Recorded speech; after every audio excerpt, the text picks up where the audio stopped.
This show is supported by Twin Cities Eye Consultants. No matter your seat at the match, Twin Cities Eye Consultants will make sure you can see your favorite players. Book your next eye exam 24/7 at tcecmn.com.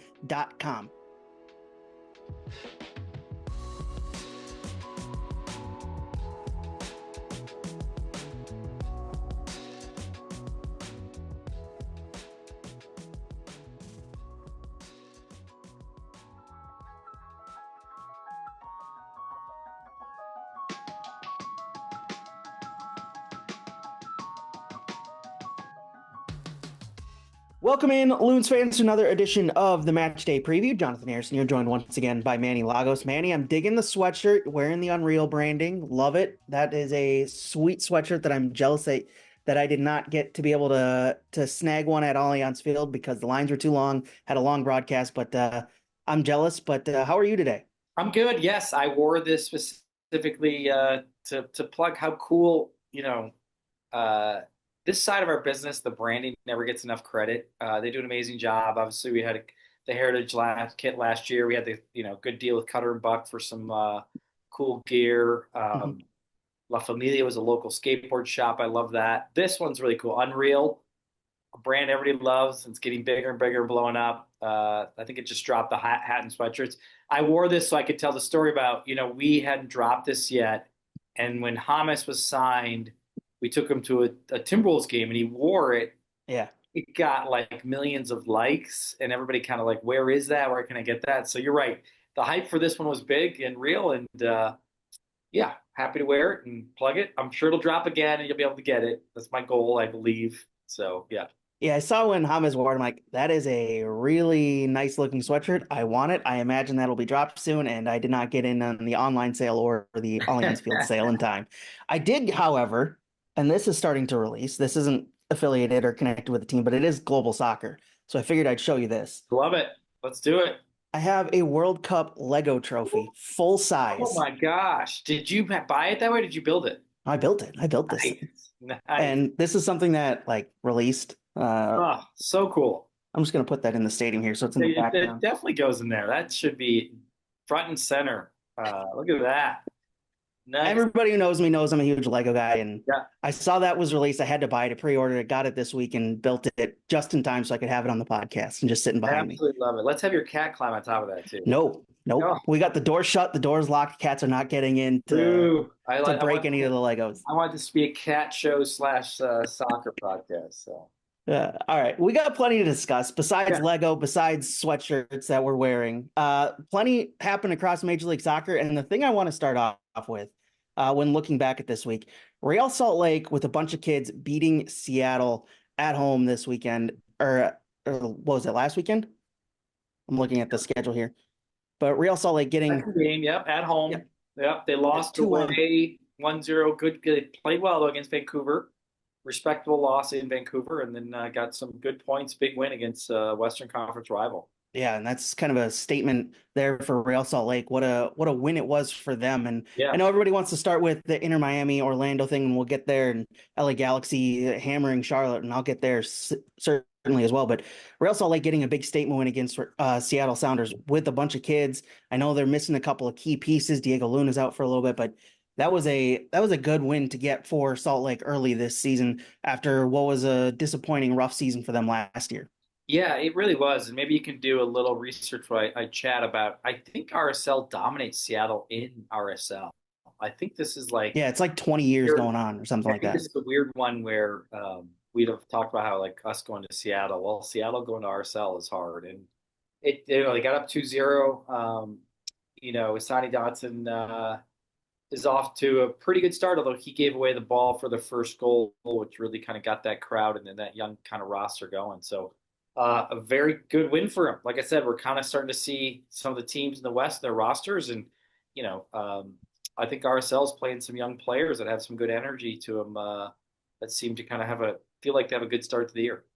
Yeah, it's been a while. I'm looking through the stats here on FBref. It's been since goes back to 2019, and it's all wins for Real Salt Lake or wins or Wow. draws for Yeah. Salt Lake at Salt Lake. So yeah, Salt Lake has been a house of horrors for Seattle in recent history. And so that continued on. Elsewhere across Major League Soccer, New York City FC squeaking out a 2-1 win at Philadelphia. So Philadelphia starting off the season with two straight losses, which is a bit surprising coming off of the season they had last year. But New York City finding ways to win here early on this season, despite missing their key goal scorer, and a lot of questions being asked about what they can do in the attacking front without some key players. Yeah, you got to give a lot of credit to NYCFC. I think it's actually a good matchup for them in an away game, just especially if you saw the first half in terms of Mm-hmm. Philly at home, has been unbeatable basically, and like usually comes out physical, like just waves of attacks. And I think they tried to do that, but I give credit to NYCFC. They really absorbed that and moved the ball, and kind of as the half went on, really won the half in terms of opened up the game and really I think deserved to get that lead. And unsettled Philly at home. I remember we had a couple years ago a 0-0 tie there. I was really impressed. Opening day, by the way, I think it was maybe 22. And I would say for NYCFC, second half got chaotic and PKs and red cards, but a deserving 2-1 win in one of the tougher places in the league to play. And it kind of sets NYCFC to say, hey, if they can start winning at home, they might secretly be one of the top teams in the East. But again, winning at home has been probably one of their issues because Yankee Stadium is not really a home field advantage, although they could flip it and make it. I mean, again, that's kind of like what you do with your environment you have. But certainly there'll be some questions about is Philly dropping from where they've been the last couple of years. Yeah, I was going to say when Philly tied it up in the 89th minute off that PK, it felt a little unfair to New York City because they've been No, it's playing so horrible well. call. Oh my God. Yeah, Terrible but call. it felt a little Justice unfair. happened. The soccer Oh, yeah. gods decided the right team. That call was And it was just the hometown kid scoring in the 9th minute of stoppage time to yeah. bag the winner for New York. So justice was served eventually on the day. San Jose continued to get off to a flying start, 2-0 win there for San Jose. Our boy Robin Lod, scoring in the 9th minute of stoppage time in Chicago to help them on a 3-0 win over Montreal, who continue to not show that they're going to be very good. I know it's still early. I know games still have to be played, but Montreal off to a rough start this season. Another team off to a rough start that I'm a little bit surprised by, Charlotte, losing 3-0 to LA Galaxy. I know we talked off there about like what our Galaxy, how much can we believe in them? And well, 3-0 over Charlotte. I know it's a home game for LA Galaxy. Charlotte has to fly across country, but 3-0 over a team that wants to be at the top of the Eastern Conference in that conversation. That's a big win for LA Galaxy. Some more concerning questions for Charlotte early on this season. Yeah, and you never want to overreact, but right away where you have expectations and they don't get met, that's part of what the early Mm-hmm. season is.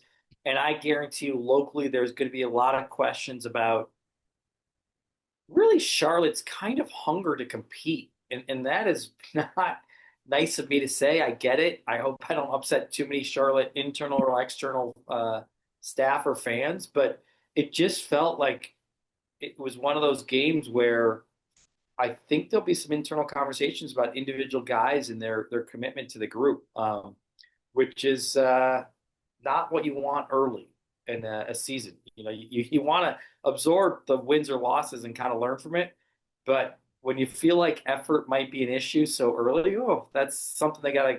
Dean Smith is a good coach; he'll figure that out. But they usually are kind of that toughness about them. They just had nothing. So going back to the San Jose. Excited to see Timo Werner, Yeah, and making an impact right away. Great start, great impact, a really good assist, and a kind of a comprehensive win. I didn't see that type of, again, let's be honest, 2 games at home. We know MLS is still, has home field advantage is still a really big deal in this league. So, but at the same time, 0 goals given up, and then now you've kind of introduced your big signing and he contributes right away. Great start for San Jose. And on the flip side, a lot of stress and drama so early for Atlanta here about who are they, what are they going to do, what's their style, how they're going to compete. Again, both games on the road, so let's not overreact, but they certainly have some work to do to figure out where they're going to be in the East. And last one that you mentioned was Chicago Montreal. Good win. It was like our Cincinnati game, cold weather. tough to have like a great soccer game. And you could see even their field was not nearly as well kept, I think, as ours. I think the ball was a little more bouncy and tough to actually have soccer. But they found a way in the second half to win a game down a man that didn't feel like they were really stressed, which is your last point. It's only 2 games, but it feels like Montreal, particularly having a lot of games on the road again this year, is going to have to kind of fight and claw to find points to get going with this season. So yeah, I'm Robin Lode, off the mark with a goal. Although he was subbed in and scored, he only played like 2 minutes. So minutes per goal was really good in that game. His minutes per 90 is off the charts, leading the league probably at this point. Elsewhere across the league, we'll end with this before we jump into the Minnesota United of it all. An incredible comeback, one that you and I were texting back and forth about throughout the second half.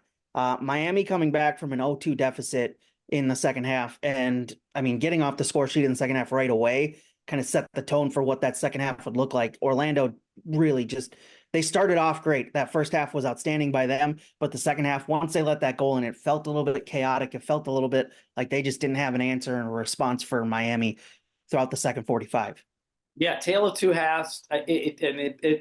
What a kind of exciting, crazy game. And obviously, anytime you have a game with Messi in it, it's going to have drama in some way, shape, or form, just because you have the greatest player of all time. But Orlando, insane start to the game, 2 goals right away. Just crowd was into it. Maybe the first goal is a little soft, and Dane's there, and he's like, "Geez, I gave up a soft goal against LA, so that's 2 games in a row." Pressure started to mount. They got to halftime. Mascherano, I'm telling you, he's done a great job. Make subs and system change, come out. Everybody's reinvigorated. They find an early goal, and they're off the races to win 4-2 with Messi getting goals and assists. So it was a wild, great early game in MLS. And I don't think Miami has won in the Messi era in Orlando. So he hasn't played in Orlando. That was his first time playing in Orlando. So that even added a lot of energy to it. And boy, I really liked his goal in the run of play with the shot going across the Kripo's body. I was just so vintage Messi to just quick touch, then boom, goal. I thought the free kick was soft, if I'm being honest. Like I said, I don't think it was the best day for either goalie in terms of each of them kind of gave up a soft goal. Yeah. But that's a huge early mindset game for Miami that they're going to play in tough crowds and got to figure out how to win, and they figured it out in 90 minutes. It was funny. Both goalkeepers made some errors, got missed. Huh? Battle of the Canadian goalies. Yeah, there's obviously that external pressure on both those guys as well. It's not just the game at hand. They're trying to battle for that number 1 spot at the World Cup this summer. And you could tell that it was coming through early on in the first half. It was Dane St. Clair giving up a soft goal where he got 2 mitts to it. He should stop that one, but let it through. Then Maxime Crépeau did essentially the same thing in the second half. And they both just kind of flipped bodies and flipped performances as the halves went along. I thought the first and fourth were a little soft on, I thought he was out of position. Great shot by Slovetti, but from that distance, and I love the dip of it, but even in a goal, if you're 6 inches out of position, that's 6 inches more of a bigger goal for him to score. And it dipped at the right time where Crépeau probably didn't feel comfortable with his ball. But I think if he's over a little bit on the initial shot, then the goal is smaller and he saves that. Yeah, absolutely. Who had it on their charts this year, their bingo cards this year, excuse me, that it'd be Joao Klaus and Julian Hall leading the goal scoring charts early this season. Joao Klaus, obviously veteran forward for LA Galaxy now, and Julian Hall, the 17-year-old for New York Red Bulls, both with 3 goals to start the season in the first 2 games. Yeah, I mean, I guess is it just young and old league now? Is that what it is? Youth movement and a retirement. Michael Bradley continuing to win with the kids. Outstanding. I would say if we're talking about storylines, there's no doubt just this young 2-0 team from Red Bulls, where you have a new young coach and playing some young players that have made massive impacts is a pretty cool storyline amongst a lot of stars and superstars in MLS. And the last storyline, Christian Ramirez. Yeah. Off the plane, finds a very Christian Ramirez goal to give Austin a 1-0 win, and an important win because they started 2 games at home, and I think that would have been tough on Austin if they'd only had 2 points out of 2 games. And what a great start for Christian.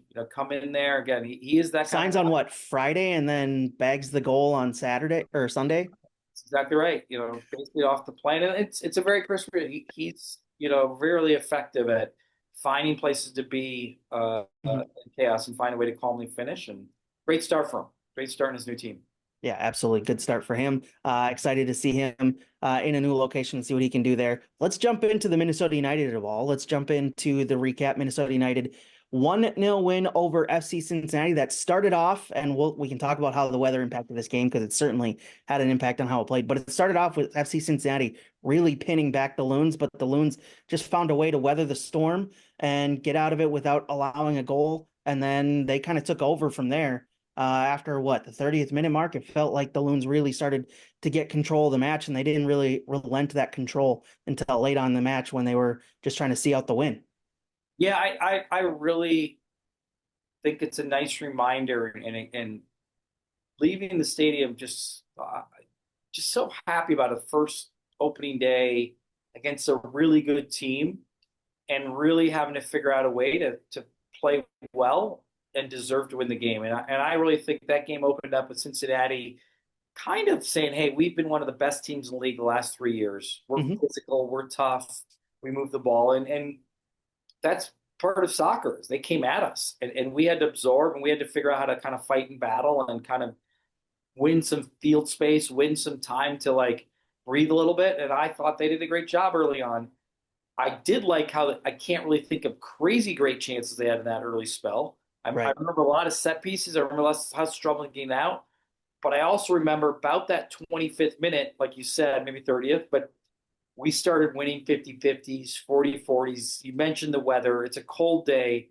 It is in those situations about how a team wants it over 90 minutes, not 20 minutes.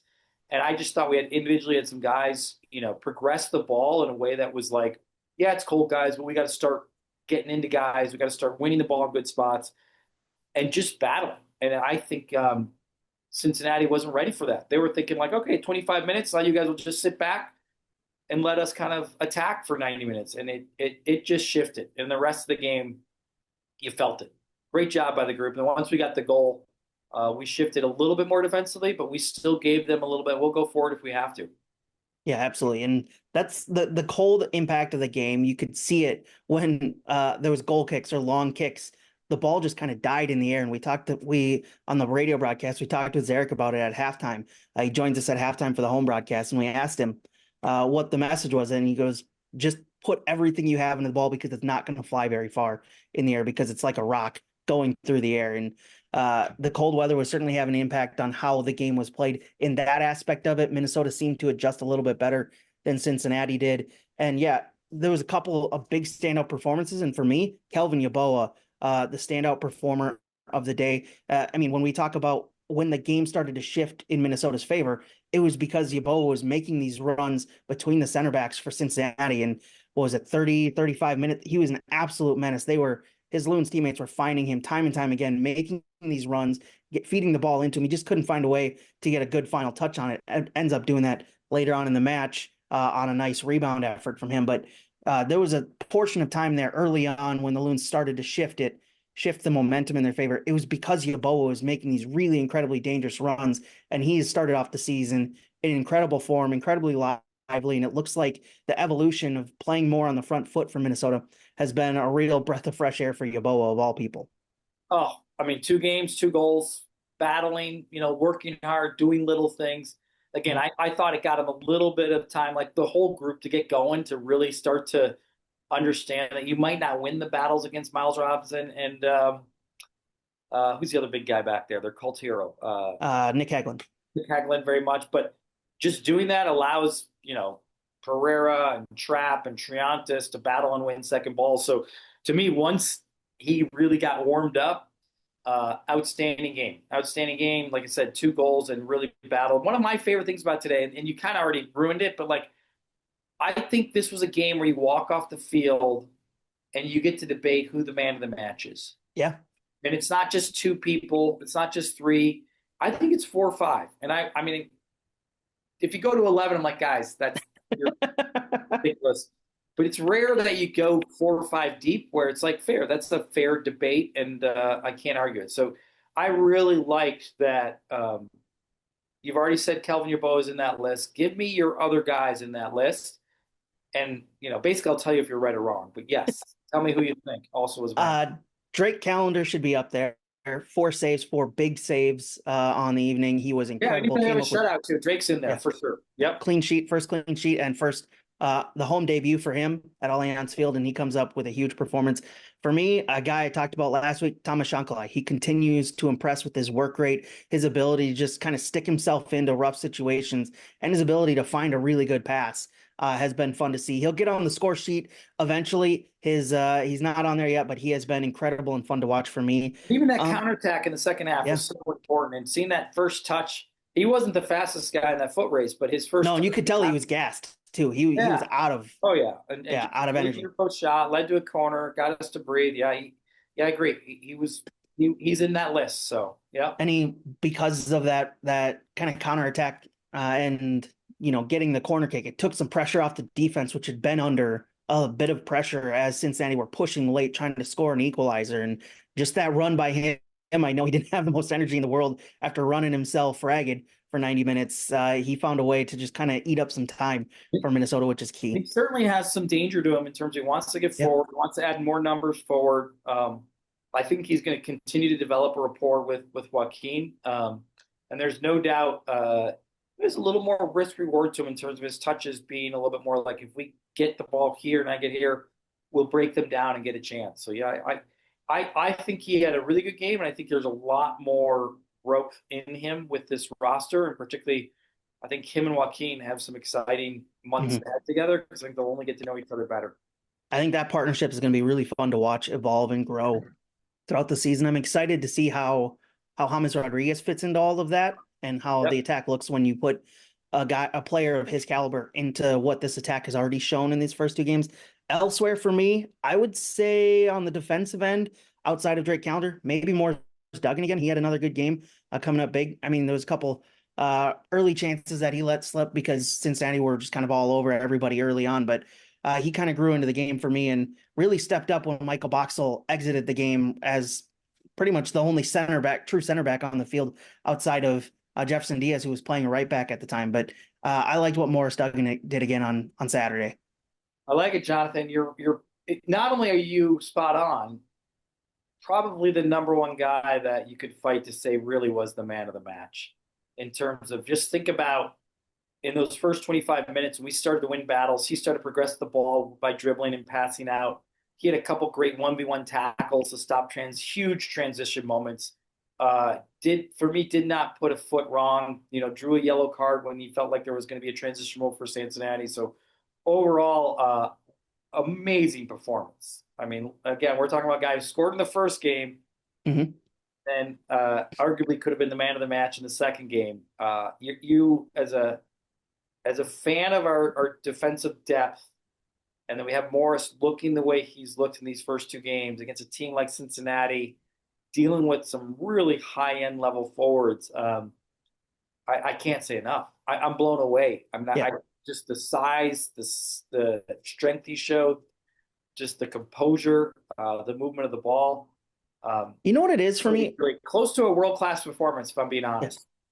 You know what it is for me? And Dan and I talk about this on the radio broadcast from time to time.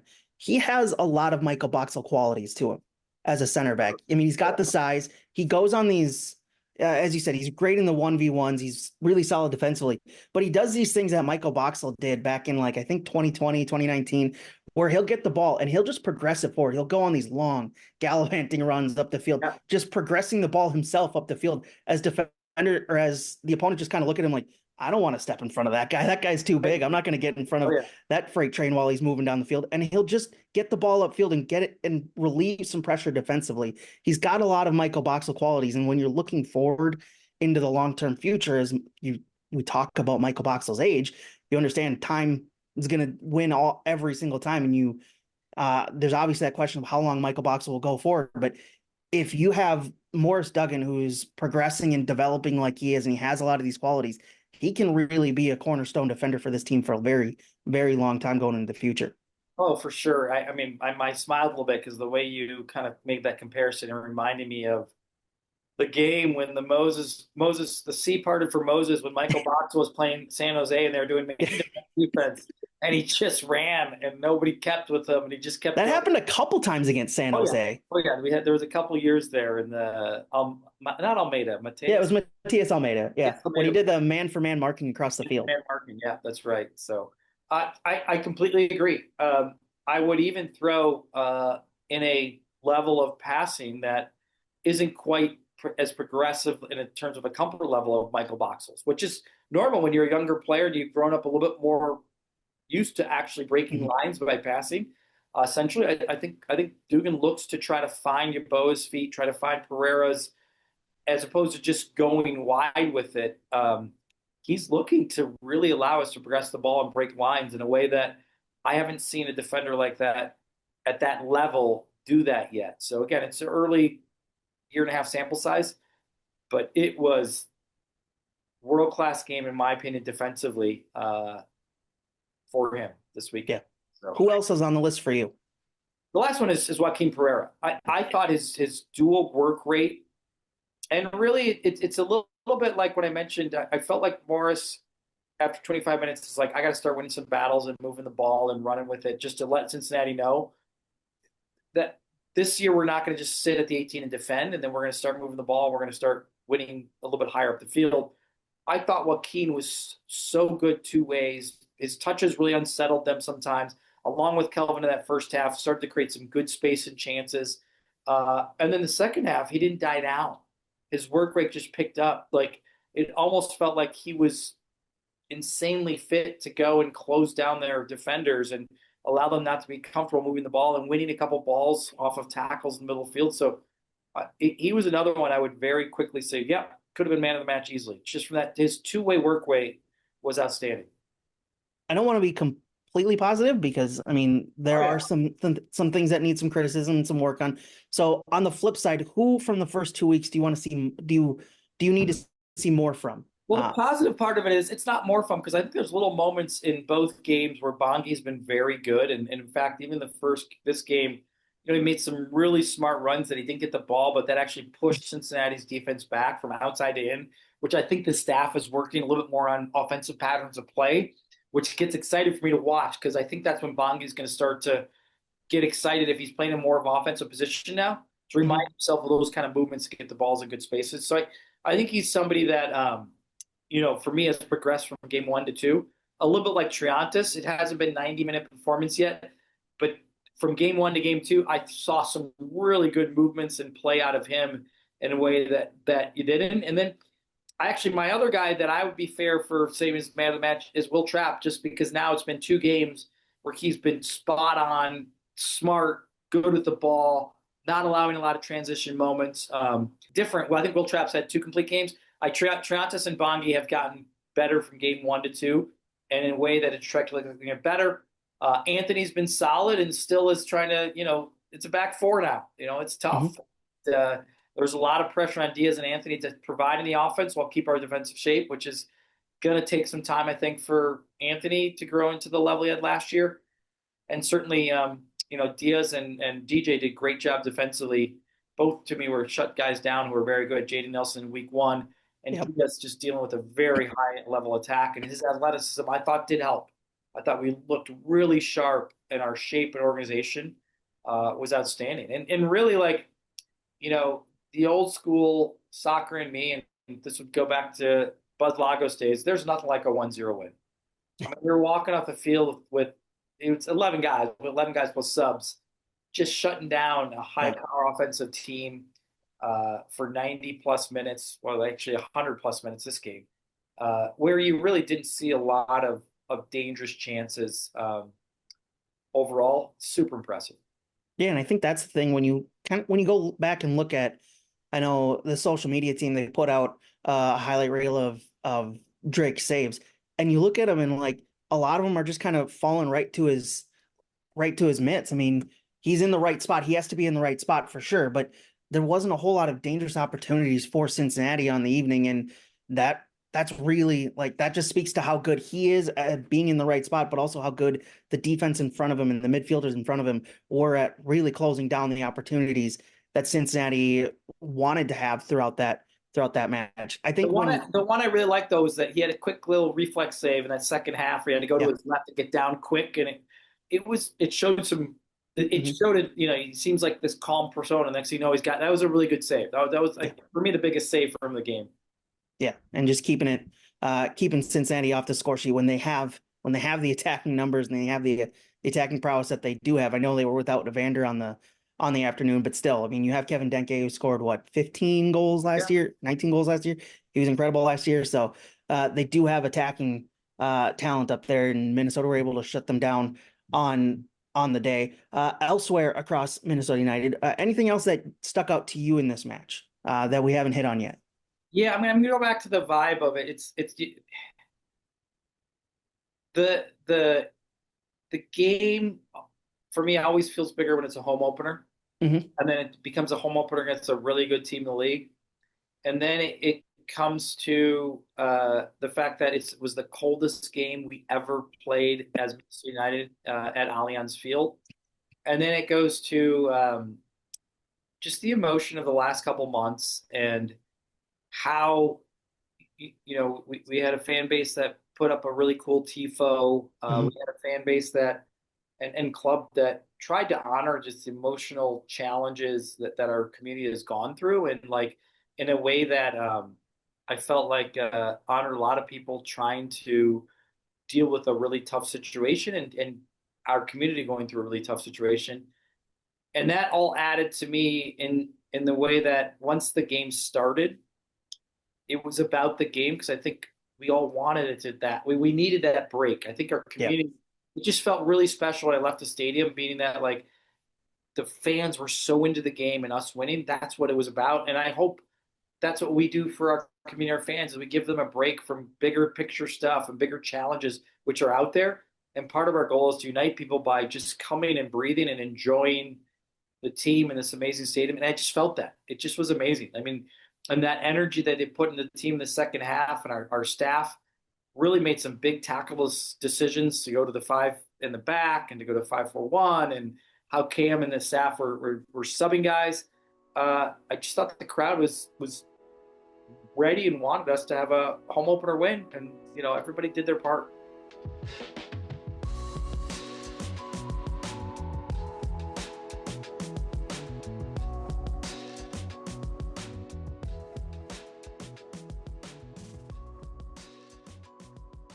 We're recruiting the next generation of superfans with Supporters U, our season ticket program for college students.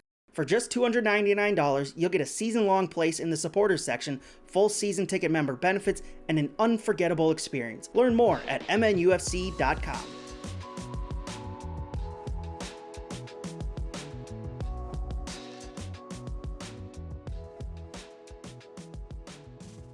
Yeah, absolutely. And you could feel the energy in the crowd in the day, and it was an it was an awesome atmosphere to be a part of. And once again, the Wonderwall and the Minnesota United fans just showing out and showing out Oh, why amazing! they're It one of was the so cold. Amazing. incredibly cold and able to just endure through it all and show why they're among or why they're the best fan base in the entire league. So looking forward to getting back home in a couple weeks time. But first, we got to go down to Nashville. We got a couple of really tough games coming up, but also there is some slight caveats with those tough games, and we'll talk about those. But Nashville coming up this weekend. This is another test against one of the league's top or the Eastern Conference's top teams. I know they've gotten off to a hot start. They've outscored opponents 11-1 across all competitions. So, and I know they're coming off a 0-0 draw against Dallas, which they didn't have Sam Surge because he was sick. So, and they rotated a couple bodies here and there as they're getting ready for more CONCACAF Champions Cup action coming up midweek against Inter Miami. So there's a lot going on their plates, so that'll be certainly interesting to see how that impacts them on Saturday. But this is a really big one for Minnesota. Once again, another tough team for Minnesota to handle, as we talked about plenty already this season. A really tough start schedule wise for Minnesota. Yeah, we're on to Nashville. Yeah, this is it's two games now on the road against two teams at really tough places to play. I think if you polled a lot of national soccer fans, Nashville would be in the conversation as that team that just made a huge jump to one of the elite teams. Yeah. Um, the reality is they have to show it and earn it to make it there, but that is the conversation right now. That is the belief among fans, among journalists, probably among technical staffs throughout the league. A lot of that has to do with the front three. Mm-hmm. Sturge bangs and goals for fun as a forward and loves to be in there. Mukhtar is just a great setup guy, or if he needs to find the goal, he'll find the goal. And now you add in Espinoza, who's the guy that we've dealt with for years and watched in awe how he just runs up and down that line and just his endless energy of getting crosses in. So there's no doubt that is really intriguing to see if that is going to happen. And I'll be honest, I'm excited. I mean, defensively, we've been great these first two games. We've really limited chances. We've dealt with really good players. This will be a huge challenge for us to figure out how we really deal with a really good front three that has put already teams in CONCACAF Champions League and the MLS under a ton of pressure. So it's great challenge for us here. I guess the question I have coming into this one, and I kind of hinted at it before, and you've talked about the talent up top that they have, and that's undeniable. After pouncing on the San Jose mistake of letting Espinoza walk in the offseason and signing him to add to their already high-powered attack, just an incredible move by them. But that is as lethal of a front three as you can get in this league, and one of the best up there. And I'm sure at the end of the season, Nashville's front three will have as many goals as any other top three in the league. Do we see them all on Saturday, considering the CONCACAF Champions Cup match they have coming up on Wednesday against Inter Miami, a team that they have repeatedly come up against in tournaments in their history? I mean, those two teams, I believe they haven't been in the league for that long, but already they're coming up on their 20th match in the past couple of years because they keep popping up against each other in whether it's U.S. Open Cup, whether it's Leagues Cup, in the playoffs, which we saw them in the playoffs last year. These are two teams that know each other well, and they want to win the CONCACAF Champions Cup, and they'll certainly have an eye for that. How much do we see that impact what BJ Callahan does on Saturday? That's a great question. It's why sometimes it's so hard to keep your competitiveness in MLS and CONCACAF, although I thought Vancouver did probably one of the best jobs I've seen in a long time last year. And they really kept their point totals up. I'm not sure. I don't know what he does. My gut says this game is the 4-day rest game. So he might just say, I'm going to start with this front three. Hopefully we get a lead. And then I give him 60, 70 minutes versus 90. And then I've got subs to kind of give him fresh legs and go for being up. So that's where I'm at. I think he goes with him. I think he does. Interesting. So if we do see them, obviously just staying on your game 100% of the time is key, but what are some of the intricacies for the defense to keep aware of when you go up against a front three that does feature the goal scoring and goal creating prowess of Espinoza, Surge, and Mukhtar? What does the Minnesota backline have to keep aware of at all times on Saturday if those three are on the field at the same time? Which I believe they haven't done in MLS play this season yet, have they? What's that? Have all three of those guys on the field at the same time, or was it the first week they did? Okay. Yeah. I didn't see it. I think Espinoza in the starting lineup the first week. Maybe I'm wrong. Maybe it's just CONCACAF, but we've seen him I've seen him either in MLS or in CONCACAF for sure. They've been together. And they looked really sharp. So they, as you would expect from those three. Goal chance creation was really good. So you might have to check obviously last week Sturge was out, but I thought the first week they were running on all cylinders. But I'll check here.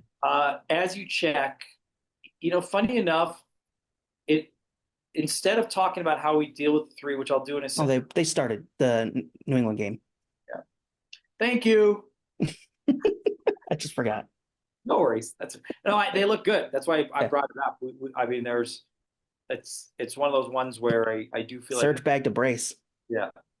I'm going to throw out Andy Nahar is something you have to, because what happens is The movement of Espinoza might be coming inside. Mukhtar kind of has freedom to go all over the place.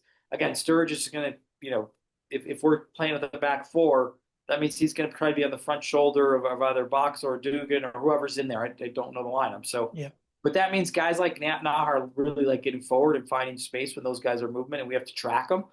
So I think he's a big one we have to be aware of, coming in late for sure. And then really it's different for all three. I mean, if for Sturridge, we've got to be sharp with our box defending. We've got to be hungry to really get our back four in line, attack the ball, get the line up, make sure that we're dealing with his runs all the time. No doubt. So, and then the second one for Mukhtar is just like any one of those top players in the league. You kind of have to be aware of how he is all the time. And I don't think that's just the back four now. Now you're going to the Triantis and Traps world where there has to be good communication about when he's moving, where he's going, and frankly, making the game tough on him. Good players don't always like to be closed down and have to play backwards and to, make the game physical by making sure nothing's easy in terms of them passing forward. And then Espinoza is your up and down guy. So ultimately, if you can limit his crosses and his spaces of getting excited and running the end line and getting him, I think he loses ideas a little bit. If you look at the years we played against San Jose, he becomes a little less adaptable when that happens. Yeah, I'm looking forward to seeing how the Loons defense kind of handles this, because this will be probably their biggest test of the season so far. I mean, that's fair to say, because you didn't have Evander last week. That took out a significant portion of Cincinnati's attack last week. So it'll be interesting to see how they do elsewhere across the Nashville lineup. Who else sticks out to you? I know they've undergone some changes defensively over the last offseason or so. So it'll be interesting. Who sticks out to you outside of obviously the front three that Nashville put up there? That BJ Callahan has to use at the weekend.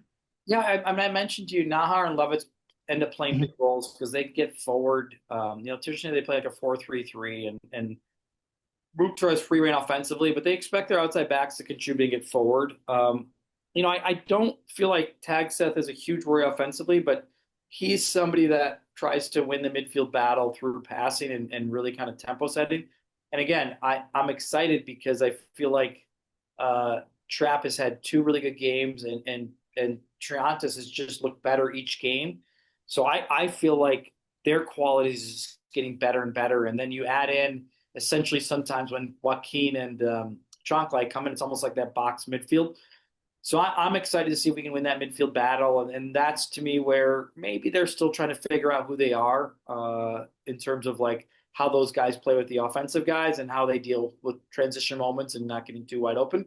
And then I'm excited because, we've got Hamas on the bench this game where, he's got another week of fitness. Obviously last week, it really didn't make sense with the cold up 1-0. It's already so hard to get warmed up to go in a game like that. I think the staff has to make big decisions, but 1-0 and 8-degree feeling weather probably was not the best one. Where in this game, particularly if we're battling to chase the game or get back in the game, certainly I think that midfield could be overwhelmed in our good favor for us. We've got some good dangerous subs off the bench now. Yeah, I think if you go back to that Cincinnati game, if you're still knotted up 0-0 late in that match, or you're even down, then maybe you see Hamas. But again, another big call. They didn't really need to bring him on. Again, the cold was making it hard to obviously warm up and get acclimated into the game. It was always going to be tricky, a tricky way to debut. So potentially in nicer weather down in Nashville on Saturday, we see James Rodriguez. But this will be interesting. What has BJ Callahan done? Obviously, put them a little bit more on the front foot. I think that's the biggest change from where they were in their first iteration to when BJ Callahan took over. What else has he done to really kind of change the mood around that Nashville side that really felt like it was kind of on the downswing before he got in there? Yeah, I think they a little bit like the transition goals we're trying to have this year in terms of identity. Mm-hmm. I think they had a very kind of specific kind of identity of a defensive phase as well, that they just didn't feel like it was evolving to more offense, and they felt like BJ would give them that more balance. And I think that's what they have. I think they're much more balanced on defense and offense now. They've got a couple more guys that really like to go forward, and they're still limiting their defensive transition moments. Well, it's early this year, but Yeah. I think the goal is more out balance of offense and defense. He's trying to bring as opposed to what they've had for the last couple of years. Yeah, this is going to be a fun one. 7:30 kickoff on on Apple TV. I keep wanting to say MLS Season Pass. It's just habit at this point. On Apple TV, you can watch that one there. You can also listen to the radio broadcast with Dan Terra and myself. Can I bring up two fun moments? I love that there's not a paywall anymore. Anybody can go watch on Apple TV all over the world. Um, and then I've just loved that there's games on Friday, Saturday, and Sunday. Put them on Friday. And they're spread out. Too, please. I would watch all three. Not everybody does, but I just feel like these first 2 weeks have been awesome games. I feel like a lot of people are talking about them. I feel like there's a lot of energy to, if you got something on Saturday night, you can watch games Sunday. I just love that. The spreading out. And again, we've done this before. I've been around a couple decades. So I just feel like this is a nice, kind of iteration, maybe back to FS1 days where you can kind of watch games throughout the weekend. So even do Friday night soccer for me. We can watch 3 nights. I remember when we first started doing the podcast and we'd always have Friday night soccer to look forward to. Yeah. I miss Friday night soccer. Bring that back. I would absolutely watch it. I'm loving the Sunday night soccer, so I agree, but I think do all three. It's been great. I do. You've got Saturday night soccer now branded and monetized. You might as well bring in Friday night soccer. Nothing else is going on in the spring and Friday nights in sports in America. Bring it back. Yeah. Now that we're talking about what's going on across the league, what are the games you're looking forward to? I'm looking kind of at the schedule right now this weekend. Columbus, Chicago sticks out as one that could be fun. Charlotte really need to make a statement after 2 disappointing weeks. Who are they home against? They're against Austin, so it'll be a big one there. DC United hosting Inter Miami. That'll always be a big one. Cincinnati back at home against Toronto, which do we see Josh Sargent make his debut? That'll be that's obviously for our fans, it's a huge signing. 22 million, it sounded like, was the final number. It feels like a lot, I mean, obviously he's a great player, tough, and what is he at 1-3 every game in the championship is a pretty good goal return, but it'll be a lot of pressure in that kind of price point in Toronto. It'll be interesting to see how it goes. Although, he does have that kind of blue collar side to him that might help quite a bit. But interesting. I mean, that's a lot. It's a lot of money to spend on an American forward in the championship. So, my games. I'm interested in that New York City, Orlando, just because I think New York City started out on the road really well, and see how they do at home. DC, I think, is playing in the Baltimore Stadium, so just having 70,000 sounds like maybe show up. Again, you can't deny how amazing and big this league is when sometimes every once in a while you have 70,000+ crowds popping up. Is globally, that's amazing. Interested at Philly San Jose game. We'll get to see San Jose if they got some grit going on the road, and Philly being 0-2, that'll feel like a must win, and which is rare so early in the year. Those are mine. Yours? I'm interested in what Colorado are, because obviously not the greatest first week against Seattle, and then they come home and they kind of easily dispatch with Portland the following week. So and then obviously that leads to the question of their opponents, LA Galaxy. What are they? And that's been a constant question over the past year without Ricky Pooch. So what are the Galaxy on the road at Colorado? LAFC, Dallas, that could be interesting because Dallas has the attacking front. They didn't show it against Nashville last week, but Peter Musa, one of the best strikers in this league, and LAFC just been off and running. Are they going to continue to show that they are the top dog in the Western Conference? Portland and Vancouver, obviously, you got the Cascadia rivalry there. That's going to be good.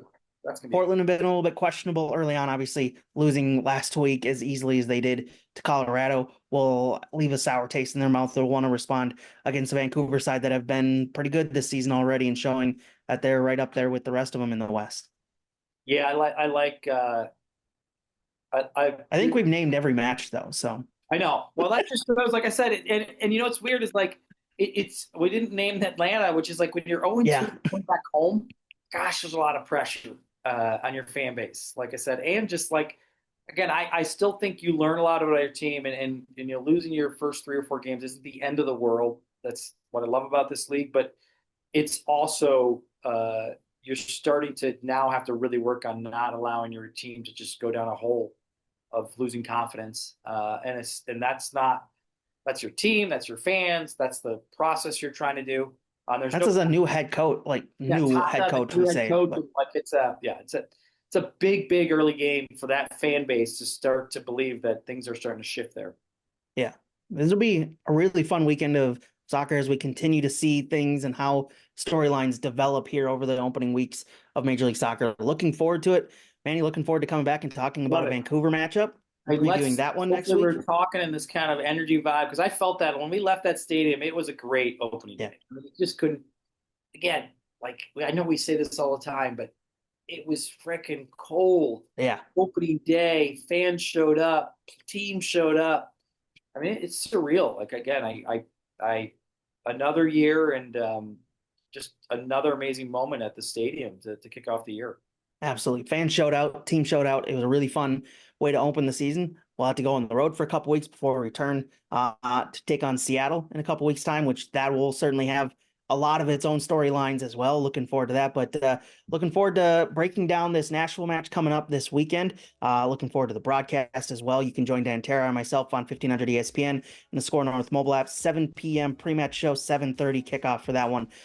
You can watch that one as well on Apple TV. Manny, looking forward to this, and we'll talk to you next week. Thanks to the production staff, Grace Dearson, Kyle Hayward, Evan Antler for putting this on every week, and Loons fans, we'll talk to you next week.